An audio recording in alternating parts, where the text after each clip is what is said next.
Dear students, for understanding the concept of physics properly and solving numericals, you need the clarity of some basic concepts of calculus.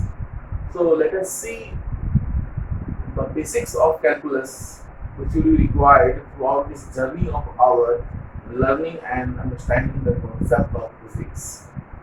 भौतिकी की समझ के लिए गणित की calculus का कुछ नॉलेज होना बहुत ही आवश्यक है और किस तरह से अवकलन गुणांक निकालते हैं इसको जानना बहुत ही आवश्यक है।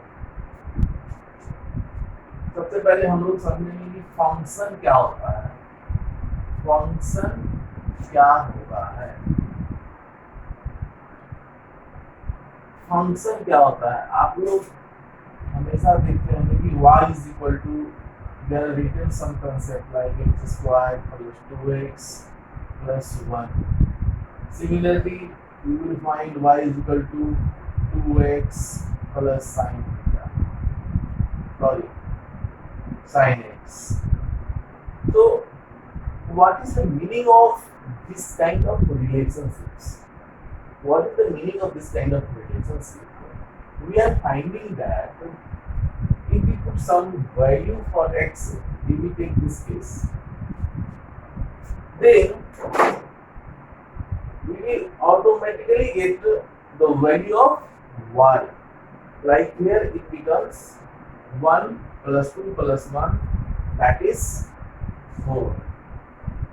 Similarly, x is equal to 2, then you will get the value of y again automatically, and that is 4 plus 4, 8 plus 1, 9. Y is equal to 9. So, in the same manner, if we take any value of x, we will find a particular value for y for the same value of x. What is the thinking here? That for one value of x, there will be only one and only one value for y. In case there are two values for y for one value of x, then that will not be a function. So that's why function is also called a particular kind of relations. Like in the case of relation, for one value of x, there can be two value, three value of y. But in the case of function, for any value of x, there will be unique value for y. So this is represented like this also. Y is equal to f of x is equal to x squared plus 2x plus 1. So what is this? F of x signifies, f of x signifies that for any given value of x, we will get some value, some particular value for y. So y is output, x is input. X is input and y is output. What is this x? This is some kind of input and this is output. Okay? So this is the simple concept of function. For any given value of x, you will get a particular one and one value for y. किसी भी x value के लिए केवल एक और एक ही मान होगा y के लिए, लेकिन x का मान देते हैं तो y का मान हमें मिलेगा। बहुत डिटेल में जाएंगे तो कई बार होता है कि कोई भी फंक्शन होता है एक रेंज में डिफाइंड होता है, जैसे लिखा रहेगा फॉर -1 to 1, इस तरह से लिखा रहेगा या इस तरह से लिखा रहेगा। ये सब आप बाद में पढ़ेंगे कि जैसे ये बंद कोष्टक है या ये खुला हुआ कोष्टक है, इसके केस में माइनस और 1 को एक्सक्लूड करके बाकी सारे आइटम्स लेते हैं, इसमें -1 और 1 ये दोनों भी इंक्लूड होता है। तो इस तरह से भी डिफाइंड होता है कि पर्टिकुलर रेंज में ये फंक्शन वैलिड है, क्योंकि ये हमेशा ही ये जो valid in this particular case ये माइनस इंफिनिटी से इंफिनिटी तक के लिए वैलिड होता है। ये सब जो चीजें आप स्टडी करेंगे ये आप मैथमेटिक्स में इन डिटेल स्टडी कर सकते हैं।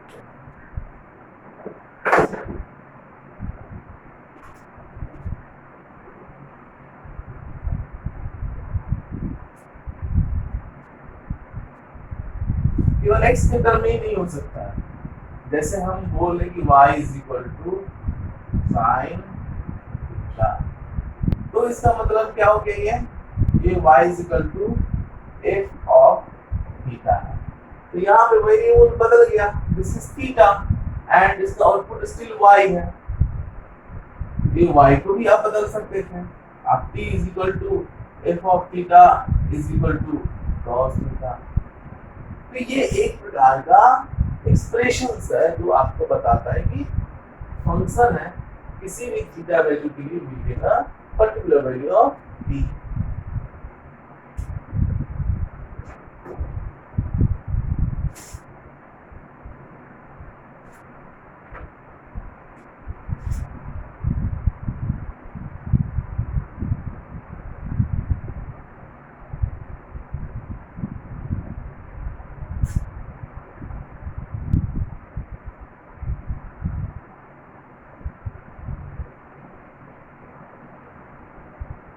डिफरेंशियल कोएफिशिएंट इसको हम लोग बोलेंगे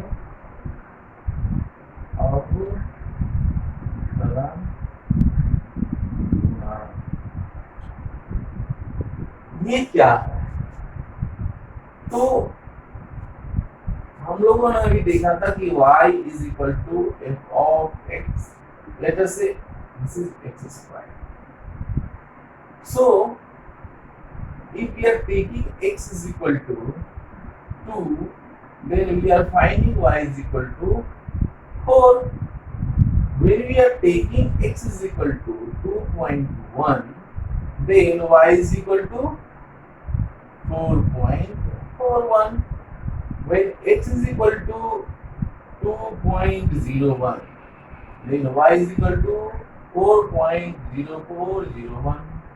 When x is equal to 2.001, then y is equal to 4.004001. When x is equal to 2.0001, then y is equal to 4.00040001. So like this. So what we want to know from these things? So यहाँ पे क्या है, एक छोटा सा change है, जो ये x और ये x है दोनों की वैल्यू में थोड़ी चेंजिंग की गई है, इसलिए हम इसको x1 y1 x2 y2 x3 y3 x4 y4 भी लिख सकते हैं। अब क्या है कि x और x1 के बीच में जो चेंज हुआ उसको हम लोग डेल x लिखेंगे और y के कॉरेस्पॉन्डिंग कुछ चेंज होगा उसको डेल y बोलेंगे। तो अपनी वैल्यू यदि हम लोग निकालें कि what is this del y by del x, तो यहाँ पर देखिए 4 यहाँ पे डेल y कितना हो गया 0.41, क्योंकि 4.41 माइनस 4 विल बी 0.41। तो यहाँ पे आपका डेल y 0.41 है, यहाँ पे आपका 0.1 है, तो del y by del x जो होगा वो 0.41 बाय 0.1 इक्वल टू 4.1। अब उसी तरह से यहाँ देखा जाए ये दोनों के बीच में क्या रिलेशन है, ये दोनों यहाँ पे आपका डेल x क्या रहा है 0.01 का हो रहा है, यहाँ पे क्या हो रहा है आपका 0.0401 का हो रहा है, तो ये क्या हो जाएगा 0401 बाय 0.01, तो ये हमारा 4.01 होगा। उसी तरह से यहाँ पे क्या हो जाएगा 0.0040, हम सब इसके रिस्पेक्ट में ही ले रहे हैं, इसी के रिस्पेक्ट में ले रहे हैं कि x में कितना चेंज हो रहा है, x में थोड़ा चेंज हुआ, उससे भी कम चेंज हुआ, उससे भी कम चेंज हुआ, उससे भी कम चेंज हुआ, तो ये जो वैल्यू है ये हमारा कितना आ रहा है, ये 4.001 आ जाएगा, ये 4.0001। तो हम लोग देख रहे हैं कि जैसे डेल x की वैल्यू कम हो रही है, तो डेल वाई की भी वैल्यू कम हो रही है, लेकिन del Y by del X की भी वैल्यू कम हो रही है। लेकिन एक चीज समझ में आ रहा है कि जब डेल एक्स बहुत छोटा किया जा रहा है तो यह एक पर्टिकुलर वैल्यू के बराबर जा रहा है।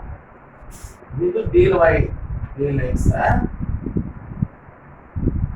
यह किसी कांस्टेंट के बराबर होता जा रहा है। क्या हो रहा है? किसी कांस्टेंट के बराबर होता जा रहा है।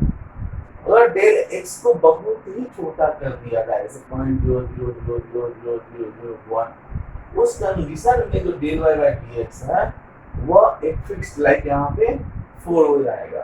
तब उसको हम लोग बोलेंगे limiting value D Y by D X. क्या बोलेंगे? D Y by D X. इसका मतलब क्या है कि डेल एक्स टेंडिंग टू 0 तो del Y by del X का, तो यह एक फिक्स्ड क्वांटिटी हो जाती है। इसी D Y by D X को हम लोग बोलते हैं अवकलन गुणांक या डेरिवेटिव और डिफरेंशियल कोएफिशिएंट। तो D Y by D X क्या है? D Y by D X Y X के सापेक्ष अवकलन गुणांक है। D Y by D X क्या है? y का x के सापेक्ष अवकलन गुणांक है। So dy dx is differential coefficient of y with respect to x। Variable है x, इसलिए with respect to x हो गया। इस तरह से अगर आप लेंगे तो पता चलेगा कि अगर हम x की वैल्यू 2 की जगह 3 रख देते तो हमारा जो वैल्यू होता है वो 6 के पास चला जाता है। और इसी तरह से एक जब हम लोग डिफरेंशियल निकालते हैं डिफरेंट वैल्यूज पे तो एक पैटर्न दिखता है। क्या दिखता है? एक पैटर्न दिखता है। अभी हम लोगों ने देखा कि जब x इक्वल टू 2 था तो dy बाई dx कितना आ रहा था? 4 आ रहा था। उसी तरह से जब आप कैलकुलेट करेंगे तो x इक्वल टू 3 लेंगे तो dy बाई dx हो जाएगा 6। जब x इक्वल टू 4 लेंगे तो dy बाई dx बराबर हो जाएगा 8। तो ये सब को देखने से क्या लग रहा है?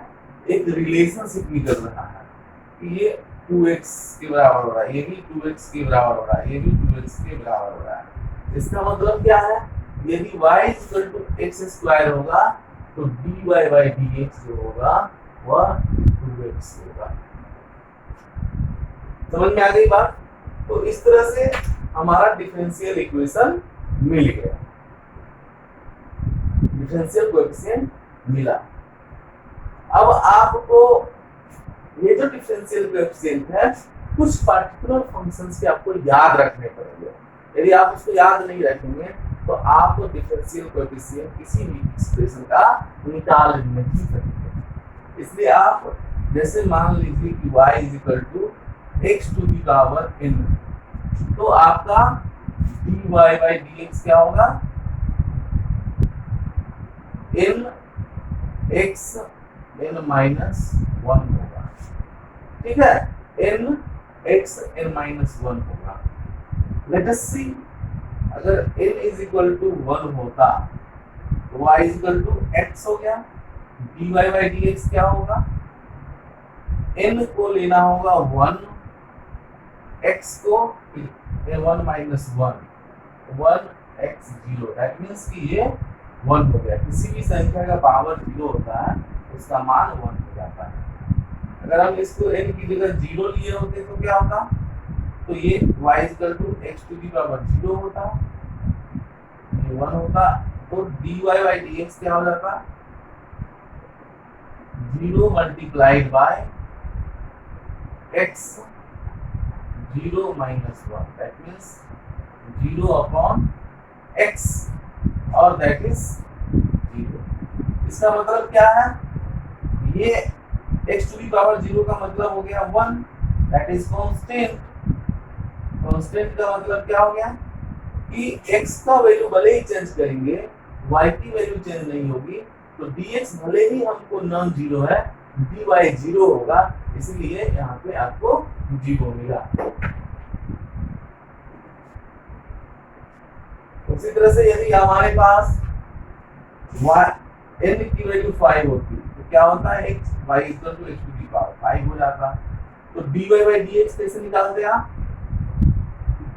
n कितना हो गया, 5 हो गया, तो ये x to the power 5 minus 1 that mean x to the power 4। तो इस तरह से आपको एक फॉर्मूला मिल गया जिसका प्रयोग करके आप डिफरेंशिएशन निकाल सकते हैं। दूसरा, यदि आपके पास है y is equal to sine theta, तो dy बाई dx जो होगा वो क्या होगा, cos थीटा होगा। तीसरा क्या है, y इज इक्वल टू है cos थीटा, तो सॉरी वन थिंग, जब वेरिएबल थीटा लेंगे तो ये वेरिएबल भी नीचे का चेंज हो जाना चाहिए, इसलिए ये हमारा dy बाई थीटा लिखना होगा। लेकिन अभी हम लोग केवल y और x में देख रहे हैं, ये जो वैल्यू है इसको भी हम लोग x में करेंगे। y is equal to sine x, तो ये dy by dx equal to cos x होगा। y is equal to cos x, तो dy बाई dx क्या होता है, minus sine x। y is equal to tan x, तो dy by dx क्या होगा, dy बाई dx क्या होगा, y is equal to tan x, तो dy बाई dx होगा sec स्क्वायर x। यदि y is equal to cot x होगा, तो dy बाई dx क्या हो जाएगा, माइनस कोसेक स्क्वायर x हो जाएगा। अगर y बराबर sec x होगा, तो dy by dx equal to sec x tan x होगा। यदि y बराबर कोसेक x होगा, तो dy by dx equal to minus cosec x cot x होगा। तो ये सारे ट्रिगोनोमेट्रिक फंक्शंस हैं और उसके ये डिफरेंशियल कोएफिशिएंट है। sin x के लिए cos x है, cos x होगा तो उसमें माइनस लग जाएगा, माइनस sin x होगा। tan x के लिए sec स्क्वायर x होगा, cot x के लिए माइनस cosec स्क्वायर x होगा, sec x के लिए sec x tan x होगा, cosec x के लिए minus cosec x cot x होगा। इसके अलावा यदि y equal to log x है, इनफैक्ट इसको log x ना लिख के ln x लिखा जाता है, ln x, क्योंकि ln x के केस में क्या होता है, जो कोएफिशिएंट होता है वो e होता है, तो इसका जो dy बाई dx होगा वो 1 बाई x होगा। अगर y इक्वल टू dx होता है, e to the power x होता है, तो dy बाई dx क्या होगा, इसकी वैल्यू भी e to the power x होगा। तो अभी के लिए हम लोग इतना डिफरेंशियल इक्वेशन इसको रट ले। y x to the power n है, तो dy by dx n x n minus 1 होगा। y equal to sin x है, तो dy by dx cos x होगा। y equal to cos x है, तो dy by dx minus sin x होगा। y equal to tan x है, तो dy by dx sec square x होगा। y equal to cot x है, तो dy by dx minus cos x square होगा। sec x है तो sec x tan x होगा। cos x है तो cosec x minus cos x tan cot x होगा। y equal to ln x है, log x है, तो dy by dx 1 by x होगा। y equal to e to the power x है, तो dy बाई dx भी same रह जाएगा e to the power x। तो इसको आप लोग याद कर लीजिए, इसको टेबल बना के अपने घर में दीवार पे चिपकाइए। अब इसमें प्रॉब्लम जब तक नहीं करिएगा तो याद नहीं होगा, केवल रटने से याद नहीं होगा। इसमें बहुत सारे प्रॉब्लम्स करेंगे तो अपने आप ये याद रहने लगेगा।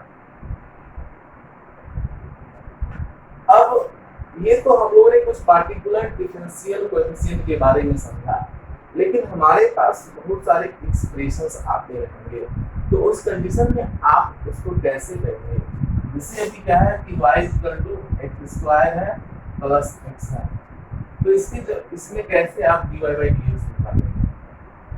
तो आपको x स्क्वायर का निकालना आता था, x का भी निकालना आता है, लेकिन अभी तो ये एडिशन हो गया, तो कैसे करेंगे? तो ये हमारा 2x प्लस 1 होगा। बेसिकली क्या है कि एक फार्मूला दिया गया है।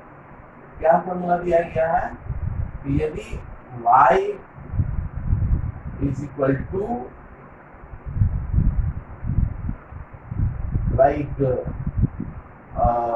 दो फंक्शन है F X plus G X, इसको मान सकते हैं दो फंक्शन, एक एफ एक्स है दूसरा जी एक्स है।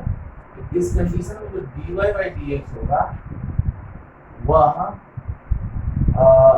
इसको मान लेते हैं हम लोग g1, इसको मान लेते हैं g2, तो ये हमारा क्या रहेगा d1 by dx plus d2 by dx।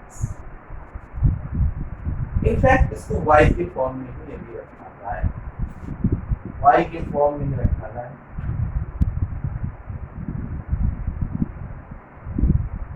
ये y1 हो जाएगा, ये y2 हो जाएगा, तो ये dy बाई dx क्या हो जाएगा?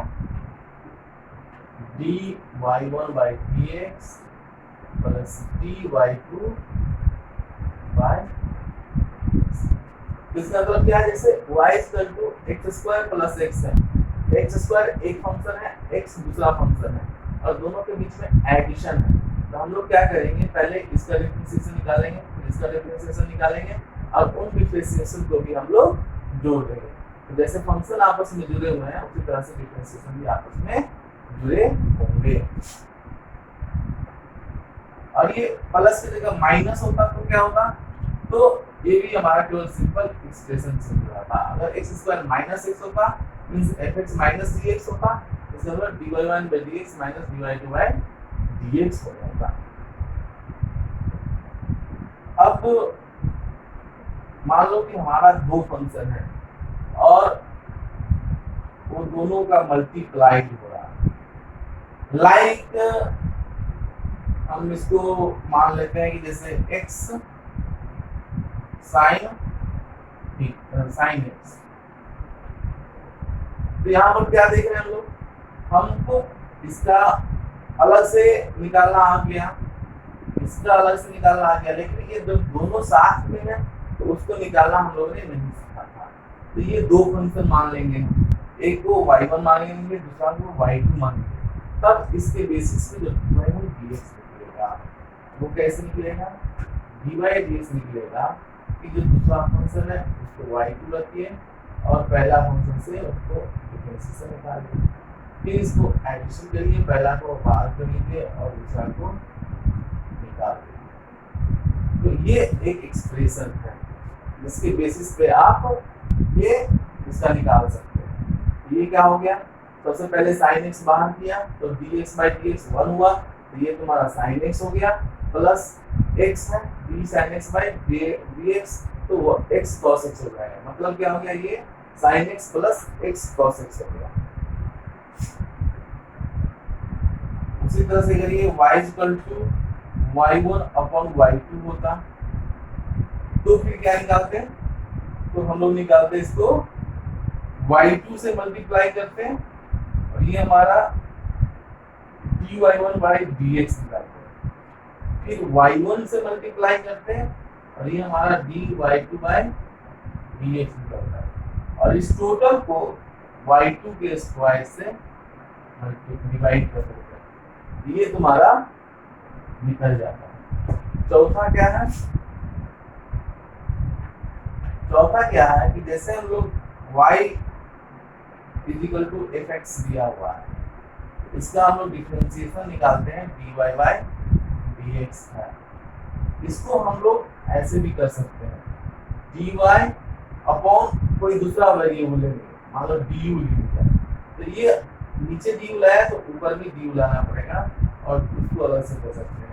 मतलब क्या है कि एक इंटरमीडिएट फंक्शन भी डिफाइन कर सकते हैं और फिर दोनों का अलग अलग डिफरेंशिएशन निकाल करके उसको मल्टीप्लाई कर सकते हैं। तो इस तरह से हमारे पास कुछ एक्सप्रेशन है जिसके आधार पे आप डिफरेंशिएशन, बहुत सारे आप डिफरेंशिएशन कर सकते हैं। एक एग्जांपल लेते हैं हम लोग।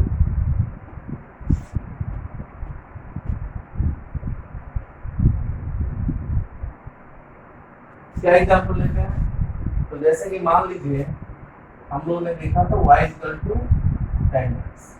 ये तो हमने फॉर्मूला बोला था जिसको याद करने के लिए बोला था कि dy by dx equal to sec square x होता है। अब हम क्या करते हैं, इसको क्या जो भी फॉर्मूला हमने सीखा था उससे भी निकाल सकते हैं क्या? तो देखिए tan x बराबर क्या होता है, sin x by cos x हो गया।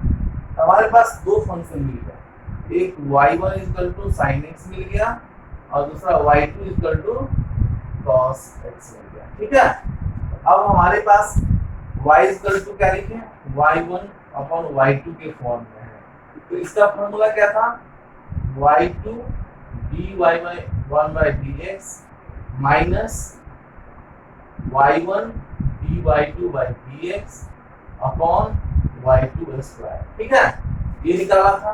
तो यहाँ पे क्या हो जाएगा, y1 यहाँ पे क्या है, sin x है और y2 cos x है। ये देखिए cos x d sin x बट्टा dx फिर minus sin x d cos x by dx upon cos square x। तो यहाँ देखिए cos x है, d sin x by dx क्या हो जाएगा, cos x होगा।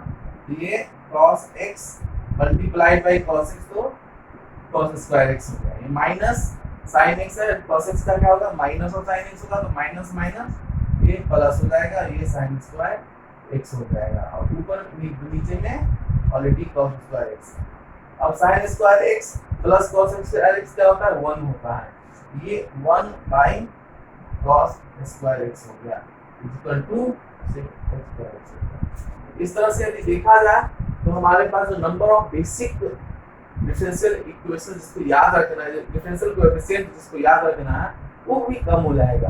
क्योंकि आप उसी तरह से y equal to sec x का भी निकाल सकते हैं। मतलब यदि आपको y equal to sin x उसका डिफरेंशिएशन पता है, y equal to cos x उसका डिफरेंशिएशन पता है, तो डिफरेंशिएशन निकालने के जो फॉर्मूले हैं, एडिशन, मल्टीप्लिकेशन, डिवीजन, उसके आधार पे जो है तो आप बाकी सारे ट्रिग्नोमेट्रिक फंक्शन के भी डिफरेंशिएशन कैलकुलेट कर सकते हैं।